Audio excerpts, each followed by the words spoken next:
Have you noticed it happens almost every night? Around 3 a.m., your eyes suddenly open. You toss and turn, and no trick seems to work. You might think it's just age, but here's the shocker. Over 60% of people above 60 wake up at least twice each night, and nearly 1 in 3 wake exactly between 2 and 3 a.m. But what if this restless hour isn't random at all? What if your body is quietly sending a signal that something deeper is off? And once you decode it, you could sleep straight until sunrise again. Imagine waking up at 7 a.m., your head clear, your legs light, your heart calm. That peace is not a dream. It's biology, and it's fixable. Hi, I'm Dr. Hassam-Senior Health Hub, and for over 35 years, I've helped seniors decode their body's most persistent signals. Today, we'll uncover 5 hidden reasons why older adults keep waking up at 3 a.m. and what you can do this week to end it for good. Before we dive in, tell me in the comments, how often do you wake up during the night? I read every reply personally. Stay with me because the very first cause might surprise you. It's something most people eat every single evening, yet it silently triggers your brain to wake right when the night feels deepest. 5. The sweet alarm, blood sugar drop. Let's start with reason number 5, the sweet alarm, or the blood sugar drop. If you often wake around 3 a.m. with a quick heartbeat or a light sweat, it may not be nerves or bad dreams. It is often your blood sugar dipping too low while you sleep, a state called mild nocturnal hypoglycemia. Many adults above 60 assume this is just aging. Yet, research teams at Harvard and the National Institutes of Health report that more than 40% of older adults experience this mild drop, at least occasionally. When glucose dips, your brain treats it like a fire drill. It perceives low sugar as a survival threat, and your body floods your system with adrenaline and cortisol. That jolt, that primal stress response, is enough to pull you straight out of deep sleep. The result is a restless mind, a warm chest, and the urge to check the clock, think back to dinner. A meal packed with rapidly digestible carbohydrates, pasta, white bread, rice, or dessert, pushes your glucose up fast. Your body responds with a wave of insulin to bring it down. A few hours later, usually near 3 a.m., that sugar falls faster than your brain likes. The stress system wakes to protect you. Think of it as a smoke alarm triggered by sweetness earlier in the evening. Let me tell you about Mary. Mary is 71, a retired teacher in Columbus, Ohio. For months, she woke at the same minute every night. She tried warm milk, prayer, even crossword puzzles in low light. Nothing worked. One simple change did. She swapped her nightly bowl of ice cream for half a green apple plus a handful of almonds. Within 1 week, she slept past sunrise 4 nights in a row. And by week 2, she felt steady energy through the morning. Her 3 a.m. wake-up disappeared. You can do the same. This isn't about dieting, it's about balance. The bedtime buffer snack. Choose one light snack that mixes protein and fiber. Fiber slows down sugar absorption, and protein provides a slow, steady fuel source. For examples, half an apple with a slice of cheese, plain Greek yogurt with a few walnuts, or a small bowl of oats with milk. Eat it about 30 to 60 minutes before lights out. Keep portions modest. The goal is steady glucose release through the night, not a second dinner. Move dinner earlier, if possible. Finish your meal at least 3 hours before bed. And critically, at dinner, favor whole grains and lean protein over white, processed starches. In trials summarized by NIH groups, older adults who stabilized evening glucose reported up to 50% fewer awakenings within 2 weeks, along with calmer heart rate variability. Harvard clinicians also note that steadier glucose reduces next-day fatigue and mood swings, 2 issues that push people toward extra coffee and then lighter sleep the following night. If you live with diabetes or use insulin or certain medications, talk with your clinician before changing food timing. Never skip dinner, as long fasting can push glucose even lower. And avoid alcohol near bedtime, which can destabilize sugar and fragment sleep. Start small and track your wake times. Many people notice that by night 5, their 3 a.m. alarm is weaker or gone entirely. Now that you have quieted the sweet alarm, let us look at the organ that works hardest after midnight. When the liver is overloaded, it heats the body and pulls you out of deep sleep. That is our next stop. 4. The overworked factory, liver congestion. Reason number 4 is the overworked factory, liver congestion. Between 1 and 3 a.m., your liver performs its most intense work of the entire day. It filters toxins, processes hormones, and balances glucose while the rest of your body rests. It's the body's essential night shift. But when the liver is overloaded by a late, heavy dinner, too much alcohol, or evening medication, it becomes like a factory forced into overtime. The extra effort generates heat, disturbs hormone regulation, and often wakes you right in the middle of deep sleep. Most people assume this restlessness is random, but studies from Harvard Medical School and the Mayo Clinic show that mild liver congestion can increase nighttime awakenings by nearly 40%. Your body simply cannot rest when one of its largest organs is still clocked in for work and generating heat. You might wake up feeling warm or subtly agitated, unsure why. George, a 68-year-old from Arizona, used to think his 2 a.m. wake-ups were normal. He always went to bed right after a hearty dinner and enjoyed a small glass of wine, believing it helped him relax. After hearing this explanation during a routine checkup, he tried something new. He finished dinner by 6:30 p.m., skipped alcohol for 10 days, and drank most of his daily water before noon. By the second week, he was sleeping nearly 6 hours without waking up, something he hadn't done in years. If your nights feel broken, try George's experiment. Give your liver the rest it deserves. Finish dinner at least 3 hours before bedtime. If you're asleep by 10 p.m., the plate should be cleared by 7 p.m. Keep evening meals light and easy to digest. Baked vegetables, soup, or grilled fish are much easier for your liver to handle than heavy meats, fried foods, or rich sauces. Drink water steadily through the day, but reduce fluid intake after 6 p.m. This is crucial for 2 reasons. It reduces the volume the liver needs to process late at night, and it prevents your bladder from joining the wake-up call, which we'll get to next. If you take prescription medication at night, never stop it abruptly. Instead, talk with your physician about whether timing adjustments could ease your sleep. For many patients, simply spacing the medication at least 2 hours before bed reduces restlessness. Be gentle with yourself. The goal is not perfection, but consistency. Small changes that give your liver room to breathe.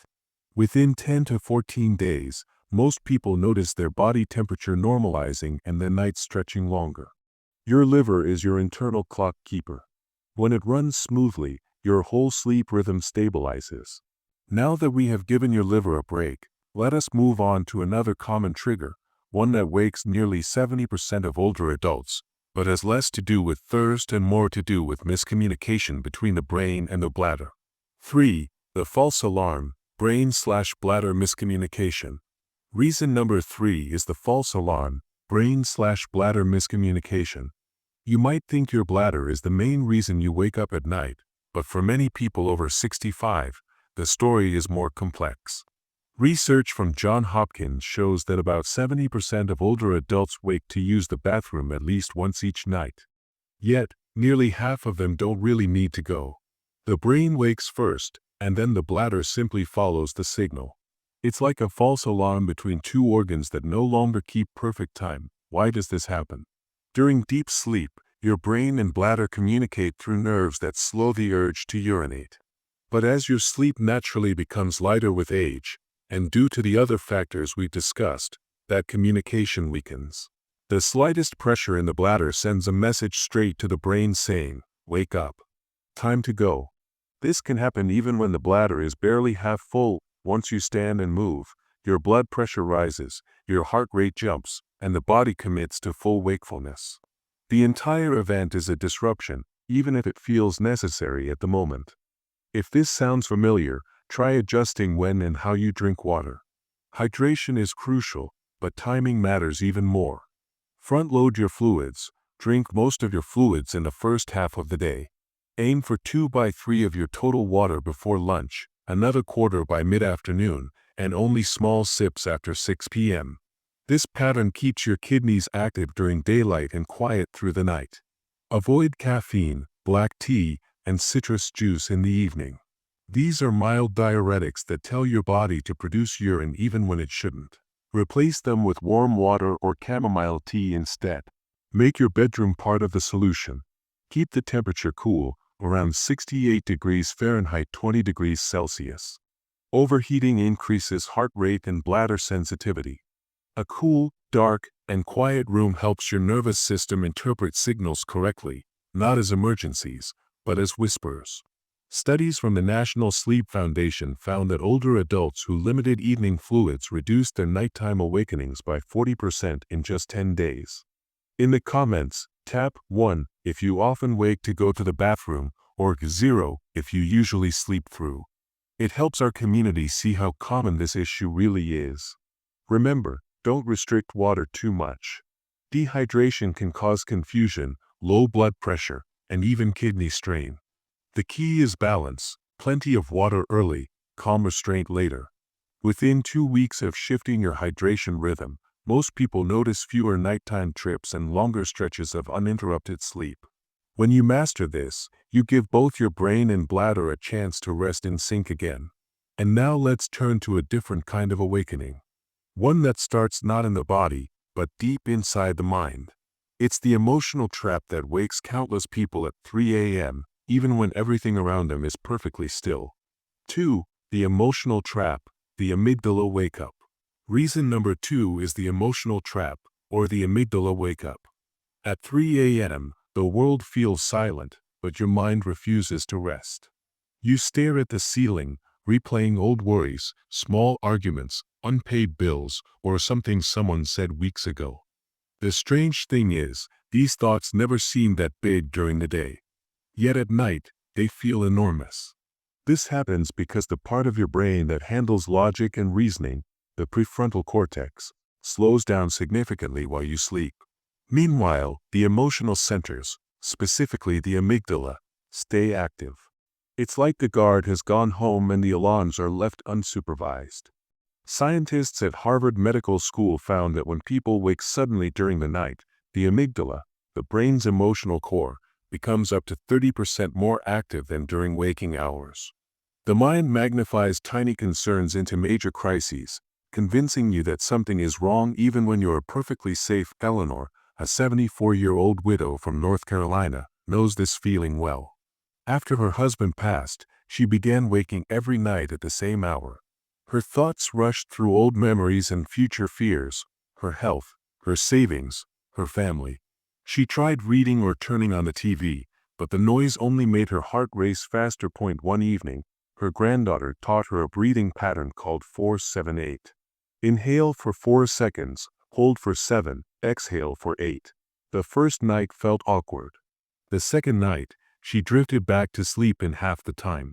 After a week, she stopped looking at the clock altogether. You can try the same. The next time you wake in the middle of the night, resist the urge to check your phone or watch. That light and mental engagement cement your wakefulness. Keep your eyes closed and take 3 rounds of the 4-7-8 pattern. This is a physiological sigh that directly calms your nervous system. Inhale, 4 slowly through your nose. Hold, 7 hold your breath. Exhale, 8 slowly, with a whoosh sound, through your mouth. If your thoughts still circle, whisper to yourself, these worries will shrink when the sun rises. That phrase alone tells your brain the immediate danger has passed, allowing the body to relax again. Like Eleanor, keep a small notebook beside your bed. Most nights you won't even open it. Just knowing it's there reminds your brain that your thoughts have a place to go. You are simply postponing the worry until a time when your logical brain is on duty. Research published by the National Institutes of Health shows that slow, pattern breathing reduces nighttime anxiety by almost 50% and helps the brain re-enter deep sleep twice as fast. When you train your mind to recognize safety, it learns to rest again. And now that we've quieted the emotional brain, let's uncover the oldest rhythm of all. A secret buried deep in human evolution that explains why your body sometimes insists on waking up even when everything else seems perfectly fine. 1. The ancient pause, segmented sleep.